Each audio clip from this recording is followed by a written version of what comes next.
నిద్రాహార విహార నియతి. నిన్న మధ్యాహ్నం ఒక భక్తులు భగవానుని సమీపించి, స్వామి, తానెవరో తన ఆత్మను విచారించి తెలుసుకునేందుకు ధ్యానం చెయ్యాలి కదా, ధ్యానానికి కూర్చుంటే నిద్ర వస్తుందే, అది రాకుండా ఉండే ఉపాయం ఏమిటి అన్నారు. ప్రస్తుతం నీవు జాగ్రత్తగా ఉండడం నేర్చుకో, వెనుక నిద్ర సంగతి చూద్దాం. జాగ్రత్తలో ఎన్నో కలలు కంటాం, అవి లేకుండా జాగ్రత్త కలగాలి ముందు. ఈ చూచేదంతా స్వప్నమే. ఈ స్వప్న ప్రపంచంలో నుండి మేలుకోవాలన్నారు భగవాన్. ఆ జాగ్రత్త కలగడానికి సాధన కావాలి కదా. ఏదో ఒక నియతి ఏర్పరచుకుని సాధన చేద్దామంటే ఈ నిద్ర వస్తుంది. ఏ విధంగా దీన్ని పోగొట్టుకోవాలో భగవాన్ దయతో సెలవియ్యాలన్నారు పృచ్ఛకులు. ఆవరణ విక్షేపాదుల్లో మొదటి ఆవరణమే నిద్ర. సాధ్యమైనంత వరకు అది రాకుండా చూసుకోవాలి.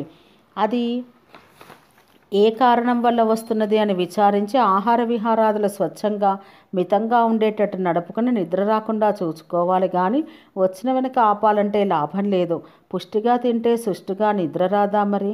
ధ్యానానికి కూర్చుంటే తల ఊగుతుంది. కొందరు వెంట్రుకలు వెనక వైపు మేకుకు కట్టుకుంటారట. తల ఊగినప్పుడు మెలకువ రావడం తప్ప దానివల్ల ధ్యానానికి ఏం ప్రయోజనం? చిన్నప్పటి నా నిద్ర చరిత్ర ప్రసిద్ధమైనదే కదా. స్కూల్లో పాఠాలు చెబుతుంటే కొనికపాట్లు వస్తాయని వెనక గోడకు మేకొకటి కట్టి తాడు కట్టి జుట్టుకు ముడిపెట్టేవాడిని. తల ఊగితే తాడు బిగిసి మేలుకు వచ్చేది. అలా కట్టుకోకుంటే పంతులు చెవులు మెలిపి ఊపి లేపేవాడు అని నవ్వనారంభించారు భగవాన్. భగవాన్ ఇదంతా కల్పించి చెప్పలేదు కదా అన్నారు మురుగనారు. లేదు వాస్తవమే. పాఠం వినకుంటే పంతులు దండిస్తాడని అలా చేసేవాడిని. అప్పటి స్థితి అది. ఇక్కడికి వచ్చిన మొదటి రోజుల్లో కళ్ళు మూసుకొని ఒకే ధ్యానంలో ఉంటే రాత్రేదో పగలేదో తెలిసేది కాదు. ఎప్పుడైనా కళ్ళు తెరిచి చూస్తే అప్పుడే పొద్దుగూకిందా తెల్లవారిందా అనిపించేది. ఆహారం లేదు, నిద్ర లేదు. విహారం ఉంటే ఆహారం కావాలి, ఆహారం ఉంటే నిద్ర వస్తుంది.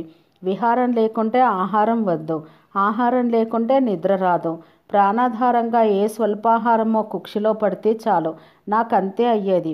కళ్ళు తెరిచినప్పుడు ఎప్పుడో ఎవరో ఒకరు ద్రవరూపంగా ఏదో ఒక గ్లాసు ఆహారం ఇచ్చేవారంతే. అయితే ఒక నిర్వికల్ప నిష్ఠలో ఉన్నప్పుడే తప్ప మనసు శరీరం వ్యవహారార్థం ఉపయోగించినప్పుడు ఆహార నిద్రలు విసర్జించుటకు వీలవుతుందా?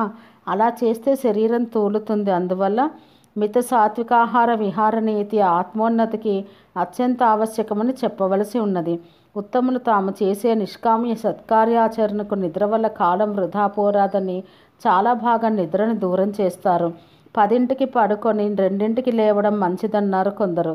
అలాగైతే 4 గంటలు చాలు నిద్రకన్నమాట. 4 చాలదు, 6 గంటలు కావాలన్నారు కొందరు. అంటే ఆహార నిద్రలు అసలు మానడం మంచిది కాదు, అతిగానూ ఉండకూడదు. నిజమే, ఏదైనా పూర్తిగా అరికట్టాలంటే మనసు దాని మీదకే పోతూ ఉంటుంది.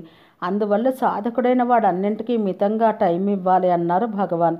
భగవద్గీతలో చూడు, నాచ్యస్నతస్తు యోగోస్తి నైకాంత మనస్నత నచాతి స్వప్నశీలస్య జాగ్రతో నైవచార్జున యుక్తాహార విహారస్య యుక్తచేష్టస్య కర్మసు యుక్తస్వప్నావబోధస్య యోగో భవతి దుఃఖః.